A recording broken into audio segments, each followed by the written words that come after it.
What is going on, my fellow navigators, and welcome back to another video. My name is PokeNav, and I am here to help you navigate the world of Pokemon one video at a time. Happy Friday to everybody, and happy early 4th of July. Today, I'm going to be going over the questions that I asked all of you fellow navigators to send in to me, and we're going to go through those one by one here today.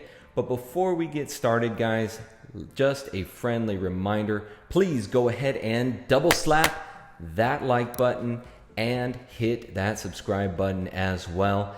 And on top of that, guys, go ahead and thunder punch that notification bell so that you don't miss a single video that I drop on the channel. So let's go ahead and jump right into it, guys. For those of you who may be new to this, from now on, every Friday, I'm going to be answering questions that all of you fellow navigators are sending in to me. I asked you guys to do so in Tuesday's video. If you haven't checked that out yet, please go ahead and do so. But in that video, I did make the announcement that starting this Friday and every Friday thereafter, I'm going to be answering the questions that you guys have for me. Now, I asked you to send me those either on my Instagram, Pokemon_Navigator, or on my email, PokeNav27@gmail.com. So for those of you who did send those questions in to me, thank you very much. And we've got 3 questions today that we're gonna go over, and I'll go ahead and jump into those right now. So getting into the first question here, how long do you think the trend of opening sealed vintage products will last? Can the supply keep up with the demand? So this is my take on this particular question. In that regard, we don't know exactly how much sealed vintage product specifically is still out there. Realistically, all we know is what is available on the open market.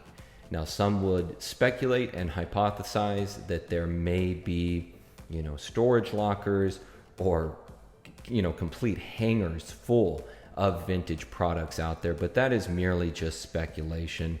And realistically, the only information that we can go off of is what's actually available on the open market.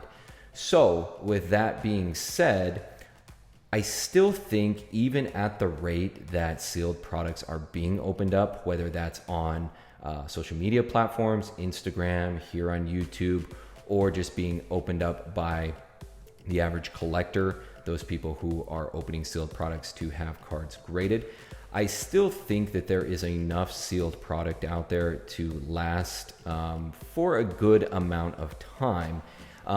If I were to give you a number off the top of my head, I would say that we are realistically safe for about the next 10 years. Because guys, one thing that you have to keep in mind here is although sealed products are rare in the sense that they're coming on to the open market, there was still a lot of this product printed back in the day, especially when you get past base set into jungle, fossil, and beyond. As Pokemon was really growing in popularity, there was a lot of product printed at that time. But it's really hard for me to say how much of it is still outside of the open market.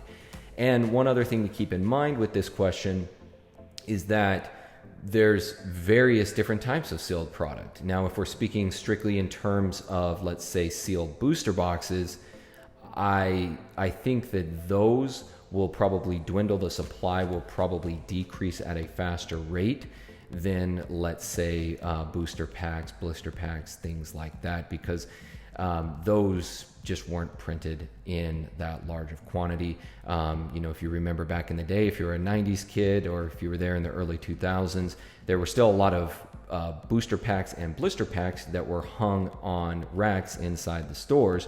But as far as actual booster boxes, to be able to get your hands on one of those, you would, realistically have to go through a distributor, maybe a local card game shop that was able to get that for you.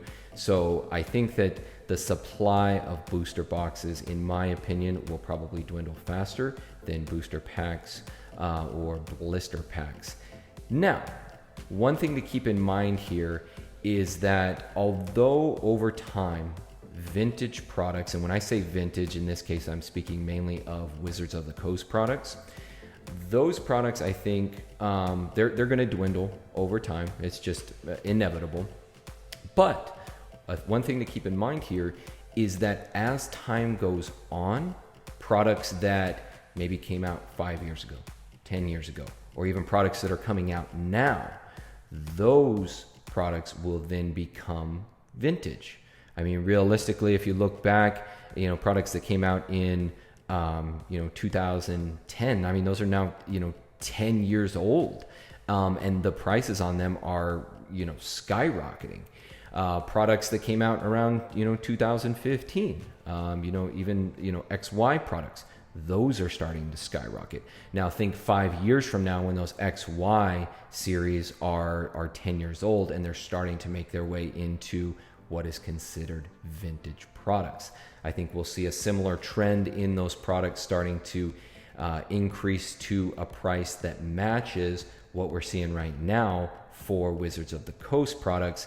And then ultimately, at some point, those Wizards of the Coast products will become so limited or really so expensive that the average collector, investor is just not really going to be able to get their hands on them, either because of the scarcity or because of the overall price. I think at some point you may just see those Wizards of the Coast products not being sold on the open market, and they may only be able to be found in places like high-end auction houses.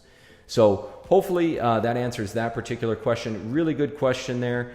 Do appreciate the person that sent that in to me. I know I said I was going to shout out folks' names who sent me their questions, but nobody did leave me whether they wanted me to or not. So I'll just keep the questions anonymous for today's purposes. And then the second question here, which is not really technically relating to collecting or investing, but I thought it was a really good question that I'd like to address here today. And I think a lot of you out there will be interested in this.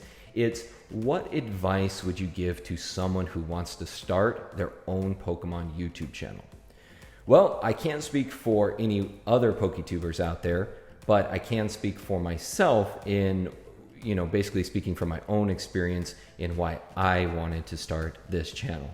And I would say first and foremost, the number one advice that I would give is, what is the purpose that you are wanting to start the channel? What do you want to accomplish with your channel?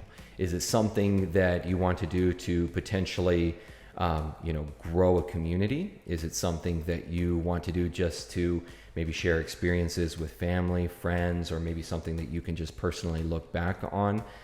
Have a purpose in mind of what your overall goal is for your channel before you actually begin. The second thing that I would recommend is that before you even start your channel, understand what it is that you're going to be doing on that channel. So, there's a lot of, Pokemon card opening channels out there. There's a lot of channels out there, like myself, that discuss investing in general terms. So I would say try to find maybe a little bit of a niche on your channel still relating to Pokemon. For myself, one of the reasons I really wanted to start the channel is I didn't find a lot of other channels out there that were really diving into the topic of investing and really getting into the nitty gritty of exactly how you become a Pokemon card investor. So since the beginning, I've tried to appeal more towards people who are new to the hobby, people who are trying to get into investing, and really providing them with the tips, tricks, strategies that I utilize in order to be successful, and hopefully to help other people out there be able to break some of those barriers and get into the hobby in a safe way, in a financially secure way. So I would say, within the umbrella of Pokemon, find what it is that your niche will be, and then focus on that. You'll be able to grow a community if that is your intention. I believe much faster in that regard. And, really the third thing that I would recommend is you gotta have fun with it. You really do. Like, if you love Pokemon and you love sharing that passion with others, then that's all you really need. If you're concerned about, being in front of the camera, if you're concerned about, will people make fun of me, don't go into it with that kind of mindset. Go into it with the knowledge that you're doing this for a purpose. You're wanting to provide maybe some insight, you're wanting to provide entertainment, but ultimately you have to do it for yourself. So, just be yourself when you're on camera. If any of you knew me in person, I'm the exact same way in person that I am here on the camera. So just be yourself, and ultimately people will see that. Not everybody will like you. That's just the fact, and that's just comes with, the territory, I suppose. But as long as you're being your authentic self, you're going to have fun. You're going to enjoy what you do. And in the end, that's really what it's all about. So again, thank you to the person that sent that question in. Hopefully that answers it for you, and hopefully that gives a little insight to others who are considering starting their own YouTube channel as well. And then the last question here, guys, it's technically not totally related to Pokemon, but I thought it was really interesting nonetheless. And it's, are there any other TCGs outside of Pokemon that you would recommend investing in? Now, outside of some of the more common ones that you guys probably think of up the top of your head, things like Magic the Gathering or Yu-Gi-Oh, and by the way, I don't invest or collect in either of those, and for one reason is that I don't really have a personal interest in either of those brands. Pokemon is where my passion lies predominantly, and so I think that's a good point to stress here, is that if you are deciding to invest in other TCGs or CCGs, then I would recommend doing one that you enjoy. There is a side of the hobby of strictly just investing just for financial purposes, but I feel like you have more skin in the game when you actually enjoy and cherish the products that you're purchasing or selling. There's a little bit more of an attachment there, and I think you approach it in a different manner. But for me, one other one that I think has great potential is actually the old Dragon Ball Z collectible card game that was released by Score Entertainment back in the early 2000s. I believe it came out in 2000. And I can probably speak for others out there who are watching this. I had a similar transition I started, at about 9 years old back in 99 with Pokemon. And slowly I started to graduate more towards being more interested in Dragon Ball Z, the cartoon, everything about that. And so naturally, once the card game came out, I became really interested in that, and that's what I started collecting more so than Pokemon.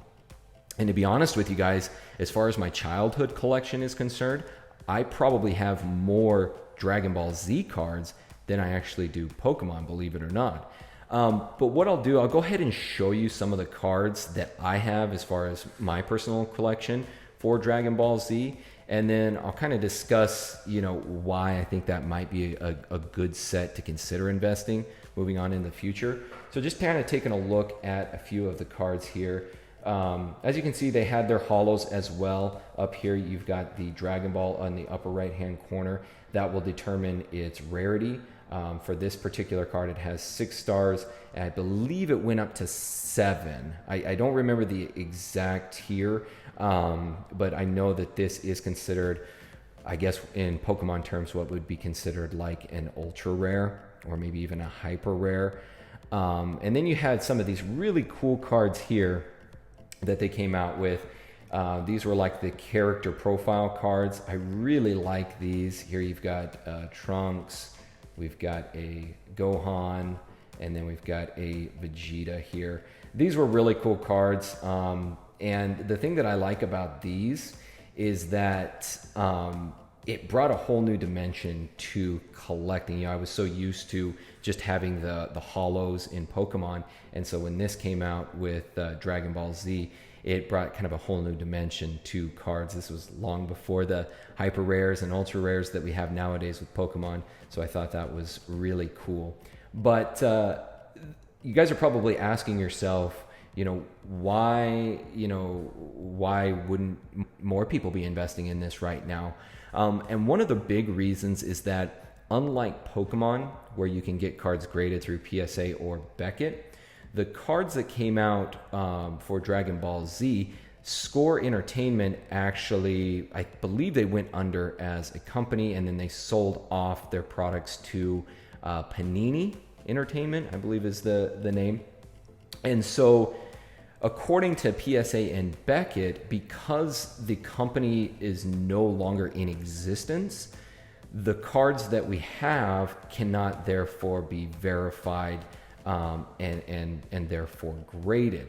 So with that being said, if the reason that I think that it has potential is that if someday PSA or Beckett comes back and they say, okay, we found a way to be able to verify these cards, we can verify populations, we can verify, all of the metrics that go into having cards graded, we can go ahead and verify these now. I think that this particular set has a lot of potential because I know really next to Pokemon, a lot of other collectors out there have a tremendous amount of these cards in their personal collections. And, you can go to other channels here on YouTube. I know that PokeRev, for instance, on his eBay store, he's got sealed booster boxes, Frieza Saga, Cell Saga, a lot of those different products. I don't personally have any sealed products of Dragon Ball Z, mainly just loose cards that I'm hoping one day that I can get graded. But yeah, that would be my next potential investment suggestion for you guys, would be to look into these Dragon Ball Z cards. And I'm speaking specifically for the cards that were released by either Score or Panini back in basically I think 2000 to about 2005, I believe, is when they finally ended or discontinued producing these products. So that would be my next suggestion there for you. And that is pretty much going to do it for today, guys. Thank you so much for watching. I do appreciate those who sent in the questions to me for this week. I know there weren't many, there were only 3, but I thought they were really good questions, and they were pertaining to different things other than just specifically investing or collecting. So I thought you guys might enjoy that. But for those of you who are watching, please guys, go ahead and send me in your questions, either at Pokemon_Navigator on Instagram. You can send me a DM over there, or through my email, which is PokeNav27@gmail.com. The more questions that I get, the more information that I can provide to you guys on these question and answer Fridays.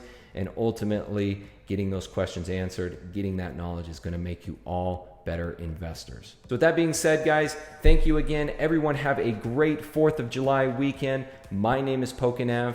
I'm here to help you navigate the world of Pokemon one video at a time, and I will see you all in the next video.